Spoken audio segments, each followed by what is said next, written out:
je ne vous apprends rien en vous disant que le monde juif en terre arabe est bimillénaire, il est très ancien, et même souvent bien avant l'ère chrétienne. Vous avez des juifs au Maroc, vous avez des juifs en ce qu'on appelle l'Irak aujourd'hui, qu'on appelait la Mésopotamie autrefois.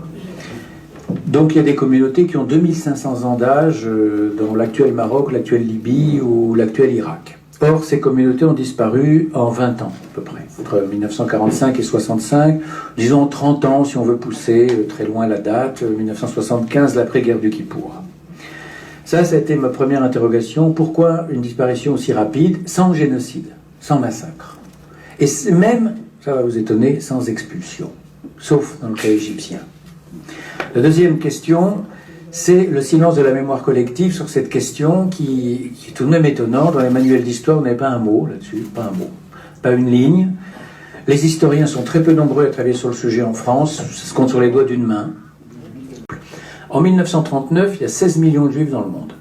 16 millions, entre 15 et 16. Combien dans le monde arabo-musulman, y compris la Perse et la Turquie qui ne sont pas arabes, j'insiste, mais musulmanes? 1 million. Alors je laisse la Palestine de côté avec le foyer national juif. Bon. Si je compte la Palestine, ça fait 1,5 million. Mais on ne peut pas considérer que la Palestine est une terre totalement arabe à ce moment-là, c'est beaucoup plus compliqué que ça. Bon, donc hors Palestine, 1 million. 1 million sur 16, c'est marginal. On ne peut pas l'oublier. Or, au XIXe siècle, c'était déjà le cas.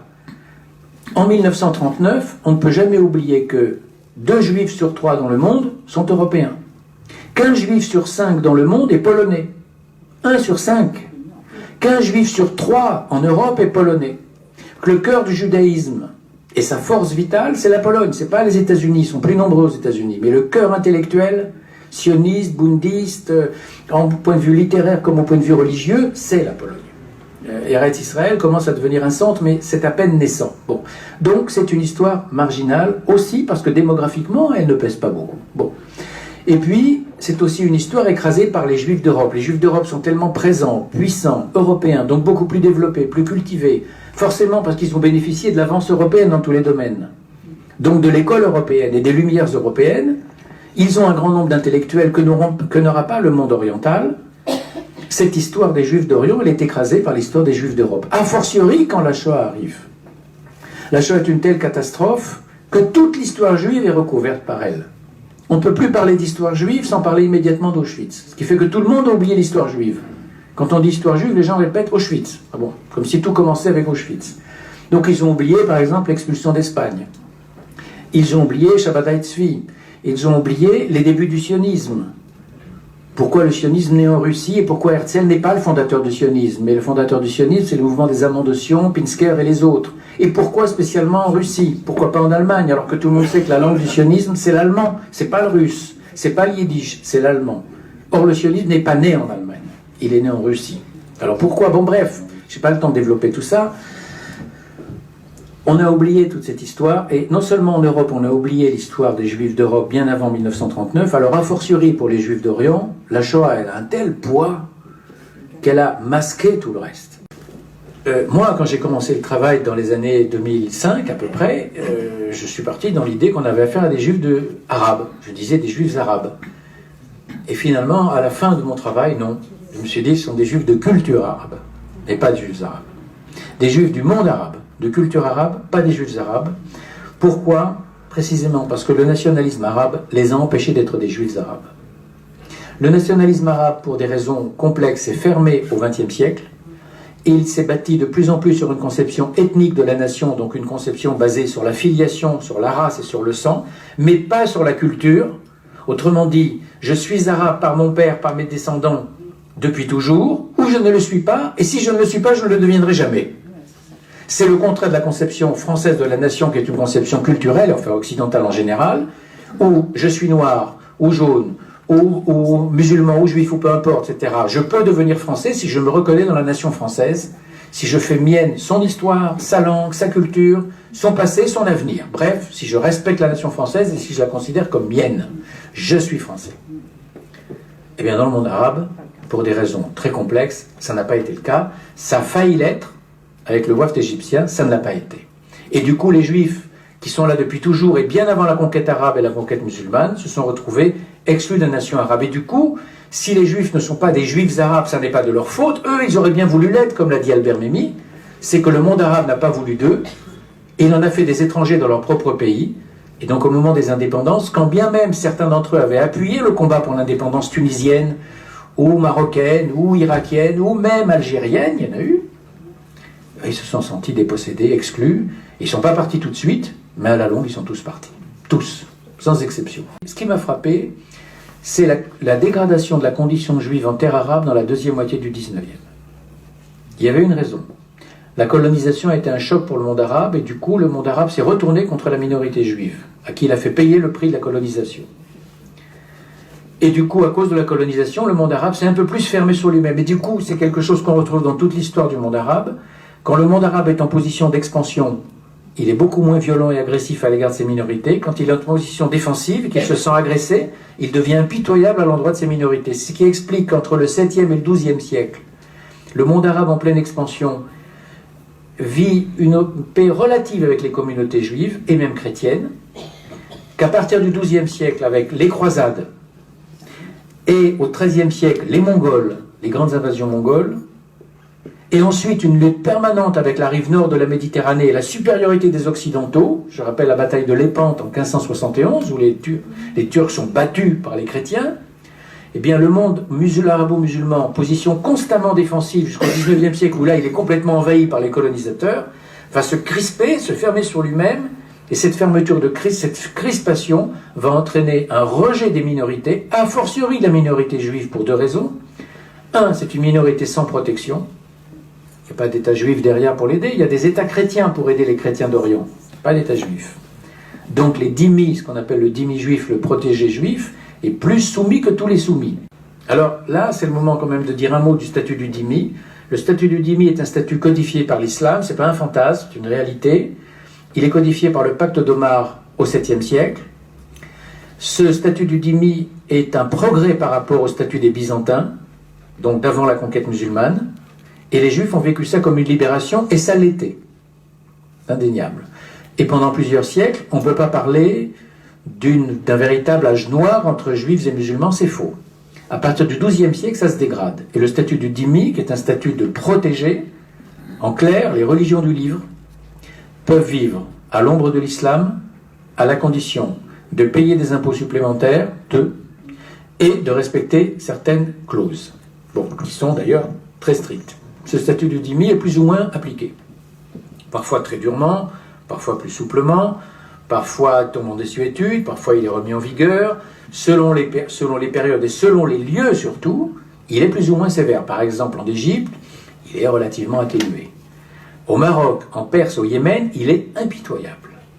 Et là, je me suis posé la question, mais pourquoi dans ces trois pays-là? Et là, tout d'un coup, je me souvenais de mon travail sur le sionisme, au début des années 2000, quand je lisais les premiers rapports du Congrès sioniste, et quand Max Nordau, le bras droit d'Herzl, faisait son rapport juste après Herzl, Max Nordau, jusqu'à 1914, donc 10 ans encore après la mort d'Herzl, avait l'habitude de dresser un panorama des judéités du monde entier à l'ouverture du Congrès. Et quand je lisais le rapport de Nordau, je constatais une chose, il citait toujours 5 pays parmi les pays les plus durs pour la condition juive. La Roumanie, la Russie, ça on savait déjà. La Perse, le Yémen et le Maroc. Le statut du dhimmi n'est pas un fantasme, c'est bel et bien une réalité, mais il ne faut pas la prendre comme un bloc, elle a évolué avec le temps. Or, ce statut du dhimmi, s'il avait tendance peut-être à s'adoucir, avec la colonisation, il va se durcir, enfin avec la colonisation, avec la poussée européenne, il va se durcir, parce que, par rejet du colonisateur, le monde arabe va se replier sur lui-même et rejeter davantage la communauté juive. Troisième point clé, c'est que si on part de l'idée que tous les juifs du monde arabe sont partis à cause de l'antijudaïsme, l'antisémitisme, je crois qu'on est dans l'erreur. Or, c'est ça l'histoire lacrymale. Les juifs sont des objets passifs de l'histoire, ils ont toujours subi, ils ont encaissé les coups, et ils ont encaissé tellement de coups dans ce monde-là qu'ils sont partis à la fin. C'est simpliste, ça, comme thèse. C'est très simpliste. Parce que, en fait, les juifs sont aussi partis d'eux-mêmes. Pourquoi ? Parce qu'à partir du moment où il y a un tel effort de scolarisation au XIXe siècle du monde juif traditionnel, l'Alliance, les écoles européennes, les écoles congréganistes. Vous savez, il y a beaucoup d'enfants, par exemple, juifs, qui vont dans des écoles chrétiennes en Égypte, en 1900. Beaucoup. Bon. Eh bien, l'effort scolaire est tel qu'en 1920, on peut dire que la communauté juive a 2 générations d'avance sur les jeunes musulmans. 2 générations d'avance. Qu'en 1945, 80% de la jeunesse juive du Maroc sait lire et écrire, et compter. Pas tous, 80%. Chez les filles, un peu moins. Bon. Mais, chez les garçons musulmans de même âge, disons l'âge de 10 ans, 5% d'alphabétisés. 5%. C'est un gouffre énorme entre les deux mondes. Ça veut dire en clair que le monde juif d'Orient, en l'espace de 3-4 générations, entre autres grâce à l'Alliance, mais pas seulement grâce à elle, s'est modernisé, occidentalisé, émancipé, a appris un certain nombre d'abord de langues étrangères, entre autres le français, ou l'italien en Libye, ou l'anglais en Irak, ou l'anglais en Égypte. Il a appris les normes occidentales. Il s'est émancipé dans la tête du statut du dhimmi, ce qui fait que, socialement, il est arrivé déjà à des positions plus importantes. Il a par exemple atteint pour certains, les plus doués à l'école, le certificat d'études primaires, qui était un énorme diplôme, considérable diplôme jadis. Aujourd'hui, ça peut faire sourire. Enfin, en 1910, c'est un bâton de maréchal. Bon.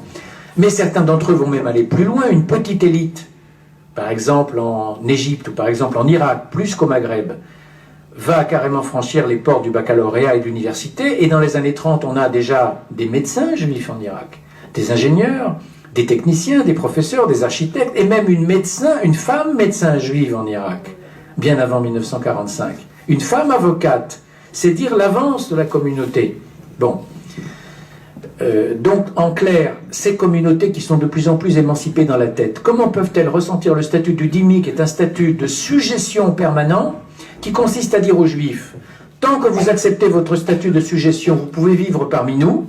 Si vous ne l'acceptez plus, et si vous prétendez être nos égaux, là, ça se dégradera entre nous. Là, la paix ne pourra plus régner. Vous allez rompre ce qu'on appelle la dhimma, c'est-à-dire le pacte qui nous lie depuis toujours. Or, dans les têtes, un juif émancipé en 1930, en 1940, en 1950 ne peut plus supporter la condition et le regard que porte sur lui un musulman. Il ne peut plus. Dans la tête, c'est un homme libre, debout, émancipé. Dans la réalité, le musulman continue à le considérer comme un moins que rien, un strapontin, un sous-fifre. Et il y a quelque chose là dans ma recherche dans les archives qui m'a frappé, c'est quand je lisais les archives diplomatiques européennes, donc non juives, ou les archives de l'Alliance, ou les rapports des commissaires de police en Libye, en Irak, au Maroc ou en Tunisie, je revenais toujours sur le même mot, traduit par exemple en français, c'est le mot arrogant. Voilà ce que disait en gros le rapport de police, je prends un rapport de police français, le jeu de mémoire, en 1940, par là, ou 37 ou 38, je ne sais plus. On nous dit, écrit le commissaire de police, on vient nous dire de tous côtés, côté musulman, que les juifs ont beaucoup changé ces dernières années, sont devenus de plus en plus arrogants. Bon, je lis ça 1 fois, 2 fois, 3 fois, 10 fois. Et quand je lis ça du côté de la Libye, puis du côté de l'Irak, ça m'intrigue. Je me dis que pour que le même mot revienne constamment, c'est que ce mot n'a pas le sens qu'on lui donne habituellement. Il faut toujours se méfier du sens des mots, il a évolué. En fait, il a fallu un certain temps pour comprendre qu'arrogant, ça voulait simplement dire qu'un juif prétendait être votre égal. S'il prétend être votre égal, il sort de sa condition traditionnelle, il est arrogant. Et là, la situation, évidemment, se dégrade complètement. Et, a fortiori, quand le nationalisme arabe devient un nationalisme d'exclusion, de plus en plus nazifié, je n'ai pas le temps de développer ici, mais c'est en soi un sujet carrément d'1 heure que la nazification du nationalisme syro-irakien dans les années 30 et 40, que l'émancipation juive, en un mot, je vais dire en un mot, en une phrase si vous voulez, cette idée centrale, l'émancipation juive n'est pas officielle, le statut de dhimmi n'est pas aboli officiellement, sauf dans l'Empire ottoman, mais l'abolition dans la loi, dans l'Empire ottoman au XIXe siècle, ne signifie pas l'abolition dans les têtes. Il y a un abîme entre l'abolition dans la loi et la pratique sur le terrain, et il y a un abîme entre la pratique sur le terrain et le fait que dans les mentalités, ça évolue de la même façon. Donc, on aura beau abolir à 2 reprises dans l'Empire ottoman, enfin en 2 étapes, pardon, la dhimmitude, et c'est vrai que les Ottomans ont aboli la dhimmitude, et qu'à partir de 1856, et surtout à partir de 1908, avec les jeunes Turcs dans l'Empire ottoman, un chrétien, un juif et un musulman sont des citoyens égaux. Ils vont à l'armée comme les autres, ils ont les mêmes droits, les mêmes devoirs. Ça, c'est sur le papier. Et pourquoi tant de jeunes juifs refusent d'aller dans l'armée ottomane ? parce qu'ils disent, vous nous voyez dans une section avec des musulmans, on va être le souffre-douleur. Vous nous voyez devenir caporal, c'est impossible, on ne peut pas commander un musulman. Un juif commander un musulman, mais c'est le monde à l'envers. Et d'ailleurs, les chefs musulmans eux-mêmes le reconnaissent. Ils le disent, on ne peut pas envisager ça. Les chefs de l'armée française le disent, vous formez des bataillons marocains avec des juifs et des musulmans, oui, mais il est impossible de mettre un officier juif avec des musulmans. Impossible. Un juif ne peut pas commander à des musulmans. Et ça se passe en 1942-43, après le débarquement allié au Maroc, par exemple. C'est vous dire la force des mentalités. Bref, en un mot, l'émancipation juive insupporte la conscience arabe. Alors, très vite, j'ai rencontré évidemment des mythes, quelques mythes. Premièrement, le mythe de l'histoire dorée, l'âge d'or, convivial, l'entente judéo-arabe de toujours, et cette entente aurait été gâchée par la naissance de l'État d'Israël. Mais avant 1948, on vivait heureux. Bon. Toutes les archives disent le contraire. Toutes, sans exception. Du Maroc à l'Irak, tous disent le contraire, et dans certains cas, c'est même carrément des descriptions horribles, horrifiées, au XIXe siècle. Là, il faut faire très attention aux dates. Le livre ne commence pas en 1950, il commence en 1850. Alors que, pour le grand public, si les Juifs sont partis, c'est à cause de la naissance d'Israël. Donc j'aurais dû commencer mon livre en 1950. Alors je le commence 100 ans avant la naissance d'Israël. C'est bien le signe qu'au fur et à mesure de la recherche, je comprenais que les causes profondes du départ n'avaient rien à voir avec le sionisme. Que le sionisme, ou plutôt la naissance d'Israël, avait porté le coup de grâce à ces relations judéo-arabes, ça c'est vrai. Mais c'est que le divorce était déjà là. Et la faille qui était déjà là est devenue un gouffre, et le gouffre a entraîné la séparation définitive et le départ. Deuxième point, le silence sur cette histoire en Occident. Pourquoi tout le monde ? Parce qu'en Occident comme partout d'ailleurs, nous avons du mal à entendre ce qui n'entre pas dans nos catégories de pensée.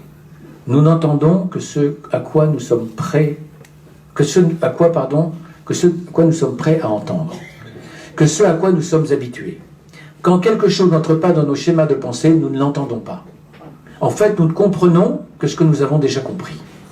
Autrement dit, un monde arabe qui aurait été raciste, anti-juif, antisémite, intolérant, oppresseur, colonisateur, brutal, violent, c'est impossible parce que pour l'Occident, le monde arabe est colonisé, opprimé, diminué, est une figure de victime. A fortiori, le palestinien. Donc comment concilier ces deux réalités ? Ça, c'est le silence gêné. D'où le silence gêné des milieux bien-pensants autour de mon livre. Pas de tous, hein. Mais les bien-pensants ont fait un silence gêné. Par exemple, dans Le Monde, il n'y a pas eu une ligne. Dans Libération, il n'y a pas eu une ligne. Même dans Télérama, il n'y a pas eu une ligne. Je présente. L'organe de la bien-pensance numéro 1, il n'y a pas eu une ligne. Et il n'y en aura jamais. Ça ne veut pas dire que le livre est boycotté. C'est pas vrai. France Culture n'a pas boycotté le livre indéniable. Et il y a un grand nombre de journaux, en France et à l'étranger, qui n'ont pas boycotté le livre. Ni le Figaro, ni d'autres. Bon. Mais enfin, la bien-pensance de gauche l'a boycotté. Ça n'entre pas dans leur catégorie de pensée. Pour eux, c'est un livre polémique, pamphlétaire et à la limite presque raciste. Qui lit le livre ? Je le mets au défi de trouver une phrase raciste. Je le mets au défi. Bon. Troisième point, conclusion. Après 1945, ce qui s'est passé, c'est en soi une histoire pour laquelle il faudrait 1 heure ou 2 heures au moins de conférence. C'est le fait que la Ligue arabe a très vite menacé les Juifs des pays arabes de représailles si l'État d'Israël venait à naître. Les Juifs sont pris en otage, alors c'est pas moi qui l'interprète, c'est dit explicitement, j'ai pas le temps de vous citer ici les textes de la Ligue arabe, mais c'est dit clairement. Et qu'entre 1945 et 1948, il y a dans les pays arabes, presque tous, une série de pogroms complètement oubliés de la mémoire collective. Exemple, Le Caire, 3-4 novembre 1945. Tripoli, Benghazi en Libye, 4-7 novembre 1945. Damas, 1946. Aden, 1947. Tripoli, Benghazi en Libye, 1948. Oujda, Maroc, 1948. Tout le monde a oublié ces pogroms. Quasiment tout le monde. Pardon ? Et alors, il y a eu Algérie avant, en 1934. Non, Sétif, non, c'est pas la même chose.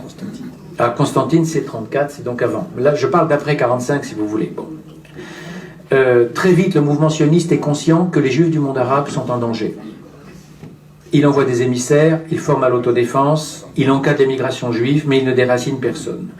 Très rapidement, l'État d'Israël créé, les autorités du monde arabe, qui sont progressivement indépendantes, ne vont pas expulser les Juifs, sauf en Égypte en 1956. Elles vont les étrangler lentement. elles vont leur rendre la vie tellement difficile, par des mesures de rétorsion sournoises, par des confiscations, par des difficultés immenses pour toutes les démarches. Vous voulez une licence d'importation pour importer des tissus? Très bien, ça va être très difficile. Vous voulez un passeport? Très difficile. Il faudra graisser la patte aux uns aux autres. Vous voulez une patente pour ouvrir un commerce? Très difficile. Vous voulez vendre votre bien? Oh là là. Il faudra graisser la patte aux uns, aux autres, etc. Bref, on va rendre la vie invivable. Au point qu'à un moment donné, vu la peur, la précarité, l'incertitude du lendemain, l'incertitude économique, il n'y aura plus qu'une seule solution, partir.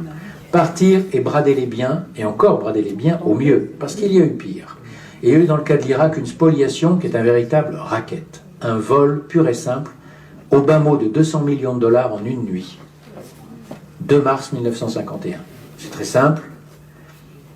Les Juifs d'Irak s'inscrivent par la loi irakienne, ont le droit de s'inscrire pour le départ le 2 mars 1950 durant 1 an. Ils peuvent quitter l'Irak, ils ont enfin un passeport, ils le voulaient depuis longtemps, comme le disait un homme d'affaires irakien, un diplomate anglais en 1947, je donnerai ma fortune pour un passeport, tellement la situation est devenue invivable. Et là, tout d'un coup, le gouvernement irakien leur dit, vous pouvez pendant 1 an, attention, jusqu'au 2 mars 51, ensuite c'est fini. Vous vous inscrivez sur les listes, mais vous renoncez à votre nationalité irakienne, et vous partez.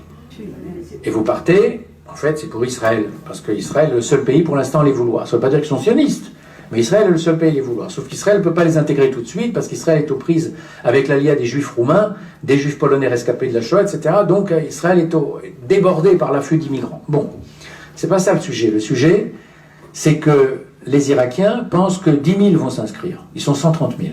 10 000 vont s'inscrire. Les Israéliens pensent que 40 000 vont s'inscrire. Au total, 115 000 s'inscrivent. 115 000 s'inscrivent dans les synagogues. C'est là qu'on s'inscrit. Et dans la nuit du 2 mars 51 au 3 mars, c'est la fin de la loi. Le Parlement irakien, réuni en séance de nuit, vote une loi. Tous les Juifs inscrits sur les listes voient leurs biens spoliés. Ils ne disent pas spoliés, ils disent bloqués. Compte bancaire bloqué, immeuble interdit de vente, biens meubles, biens mobiliers, biens immobiliers, etc., etc. Vous pouvez partir, oui, vers Israël, avec 45 dinars en poche et 2 valises. Et 15 dinars pour les enfants, quelque chose comme ça. Et même encore ça, ça n'est pas respecté parce qu'à l'aéroport, là il faut lire les rapports de la Croix-Rouge, à l'aéroport on assiste à des scènes de violence de douaniers et de policiers irakiens qui frappent des femmes pour leur arracher les bijoux, les bagues, les colliers, devant les enfants. Devant les enfants. C'est la Croix-Rouge qui raconte ça. On est en 1951-1952. Je n'ai pas le temps de développer. Bref, la condition juive va devenir invivable dans certains pays plus que dans d'autres. Par exemple, en Libye, c'est indéniable qu'il y a une fuite en 51 vers Israël, en Irak aussi. En Syrie, la fuite est impossible parce que là, au contraire, ils les bloquent, ils les retiennent en otage. Il y aura également des enlèvements fréquents, des assassinats. Bref, une politique d'exclusion qui porte un nom en français. Ça s'appelle une purification ethnique. Le monde arabe a pratiqué une purification ethnique qui est de très grande ampleur avec une spoliation immense sur les biens des Juifs d'Irak, en particulier qui était la communauté la plus riche du monde arabe. En moins de 20 ans, 750 000 de ce million de Juifs arabes, de Juifs de pays arabes, se retrouvent en Israël, spoliés, dépossédés, la plupart arrivés sans un dinar en poche. Albert Memmi, par exemple, parlait des Juifs de Tunisie en 62 dans l'Arche, je n'ai pas le temps de citer, dans lequel il expliquait ils sont venus sans un sou en poche. Même les matelas qu'ils ont essayé de prendre avec eux, on le leur a enlevé au port. Bon. Je voudrais conclure 2 mots quand même.